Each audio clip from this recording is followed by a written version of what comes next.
नमस्कार, खबर समय जगत में आपका स्वागत है। मैं हूं आपके साथ जितेंद्र जैन। आइए नजर डालते हैं आज की कुछ मुख्य खबरों पर।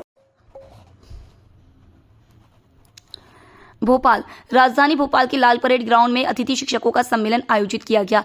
इस सम्मेलन में मुख्यमंत्री शिवराज सिंह चौहान ने अतिथि शिक्षकों को संबोधित करते हुए कहा कि अतिथि शिक्षकों को अब महीने के हिसाब से फिक्स मानदेय मिलेगा। सभी अतिथि शिक्षकों को अब 2 गुना मानदेय मिलेगा। अभी तक पीरियड के हिसाब से मानदेय देने की व्यवस्था है, जिसमें बदलाव किया जा रहा है।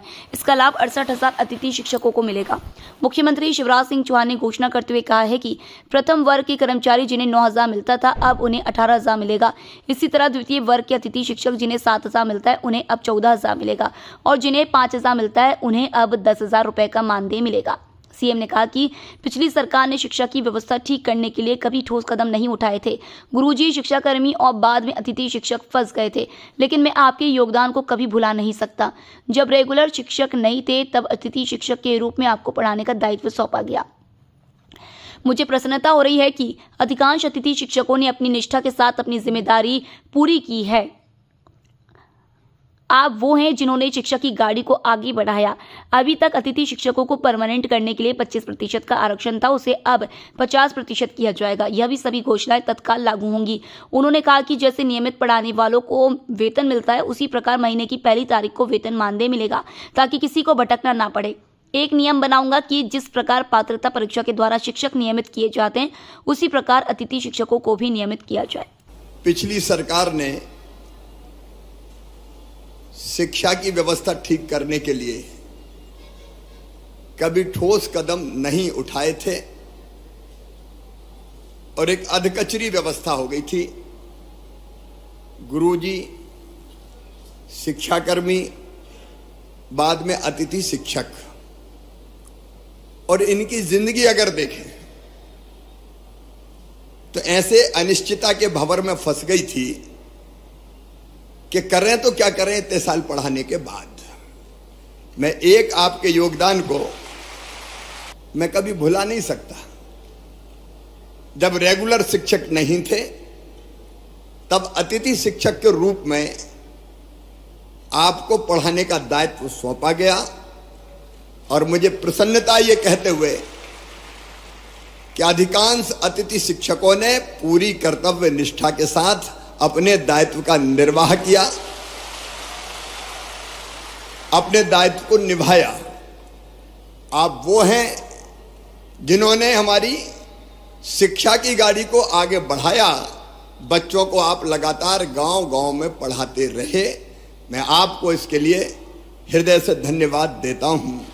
लेकिन मित्रों, मैं अपनी ड्यूटी मानता हूं कि जिन लोगों ने जी जान से अपने सामर्थ्य और अपने क्षमता के अनुरूप बच्चों को विद्या का दान दिया, उनकी जिंदगी भी कुछ बेहतर की जाए। अनिश्चितता के भंवर में वो लगातार लटके ना रहें, और इसलिए अभी अलग अलग पीरियड के अनुसार आपको मानदेय देने की व्यवस्था है। अब ये पीरियड के हिसाब से नहीं होगी, अब महीने के हिसाब से मानदेय की व्यवस्था होगी। और मानदेय भी जो हम तय कर रहे हैं, वर्तमान जो होता है, अतिथि शिक्षक वर्ग 1 9,000, इसके स्थान पे 18,000 रुपया दिया जाएगा।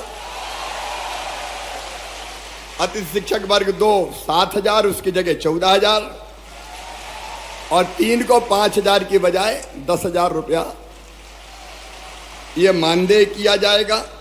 तो अब बीच में कोई भी गैप नहीं होगा। एक बार अनुबंध हो गया तो पूरे साल चलेगा, क्योंकि कुछ समय पढ़ाए वो उस समय करें क्या, आखिर उनकी भी तो जिंदगी का सवाल है। और इसलिए एक बार अनुबंध का मतलब साल भर उनकी सेवाएं चलेंगी। लेकिन इसके साथ साथ अब इस अनिश्चितता के भंवर से निकालने की भी एक परमानेंट कोई योजना बनानी पड़ेगी। और इसलिए हम एक शिक्षकों की भर्ती में अभी तक अतिथि शिक्षकों को केवल 25% का आरक्षण था, अब 50% बढ़ा के किया जाएगा। क्योंकि जो पढ़ा रहे हैं, जो अनुभवी है, वर्षों का व्यवहारिक ज्ञान जिनको है, अगर वो भर्ती होंगे तो मैं समझता हूं कि वो बेहतर ढंग से बच्चों को पढ़ा सकेंगे, बेहतर ढंग से बच्चों को पढ़ा सकेंगे। और ये व्यवस्था अगली भर्ती से ही जैसे होती है तत्काल हम लागू करने का काम करेंगे। अभी अलग अलग पीरियड के अनुसार आपको मानदेय देने की व्यवस्था है। अब ये पीरियड के हिसाब से नहीं होगी, अब महीने के हिसाब से मानदेय की व्यवस्था होगी। और मानदेय भी जो हम तय कर रहे हैं, वर्तमान जो होता है अतिथि शिक्षक वर्ग 1 9,000, इसके स्थान पे 18,000 रुपया दिया जाएगा। अतिथि शिक्षक वर्ग 2 7,000, उसकी जगह 14,000, और 3 को 5,000 की बजाय 10,000 रुपया ये मानदेय किया जाएगा। और अभी शायद हर महीने करते हैं अनुबंध, क्या करते हैं साल का, तो अब बीच में कोई भी गैप नहीं होगा। एक बार अनुबंध हो गया तो पूरे साल चलेगा, क्योंकि कुछ समय पढ़ाए वो उस समय करें क्या, आखिर उनकी भी तो जिंदगी का सवाल है। और इसलिए एक बार अनुबंध का मतलब साल भर उनकी सेवाएं चलेंगी। लेकिन इसके साथ साथ अब इस अनिश्चितता के भंवर से निकालने की भी एक परमानेंट कोई योजना बनानी पड़ेगी। और इसलिए हम एक शिक्षकों की भर्ती में अभी तक अतिथि शिक्षकों को केवल 25% का आरक्षण था, अब 50% बढ़ा के किया जाएगा।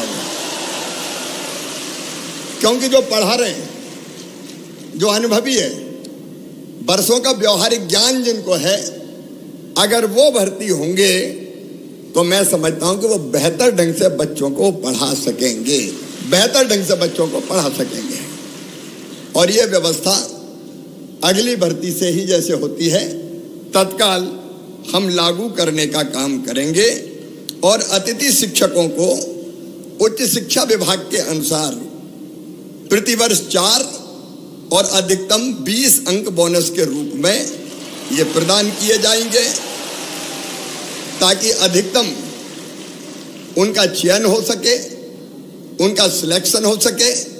आप पढ़ाने का काम कर रहे हैं, लेकिन पूरे मान और सम्मान के साथ पढ़ाएं। एक मैं ये भी तय कर दूंगा कि जैसे नियमित पढ़ाने वालों को वेतन मिलता है, अब चूंकि वेतन तय हो गया है, मानदेय तय हो गया है, इसलिए निश्चित महीने की 1 तारीख, 1 या 2 3 4 जो भी होती है, उसमें सबको मानदेय मिल जाए, भटकना ना पड़े, परेशान ना होना पड़े, ताकि इनके घर की गाड़ी भी चल सके, परिवार को भी ये ढंग से देखने का काम कर सके। और एक मैं गुरुजियों की तरह एक योजना बनाऊंगा कि जिसमें पात्रता परीक्षा लेके भी हम अतिथि शिक्षकों को नियमित करने की दिशा में आगे बढ़ सकें। जब गुरुजी के लिए किया है तो उनके लिए भी हम सोच सकते हैं। केवल जो आरटीए के अंतर, आपको पता है शिक्षा का जो कानून है आरटीई, उसके अंतर्गत डीएड बीएड वाली जो बाध्यताएं हैं वो हम रिलैक्स नहीं कर सकते, क्योंकि वो केंद्रीय कानून है। लेकिन उसको छोड़ के मेरी इच्छा है कि तुम सब नियमित हो जाओ, ढंग से पढ़ाओ, बच्चों को भी ठीक से पढ़ाओ, और बच्चों के साथ साथ अपने परिवार का भी आप ध्यान रख पाए। खबर समय जगत के लिए संवाददाता आदित्य सराठी की report. For latest news, subscribe to our channel and press the bell icon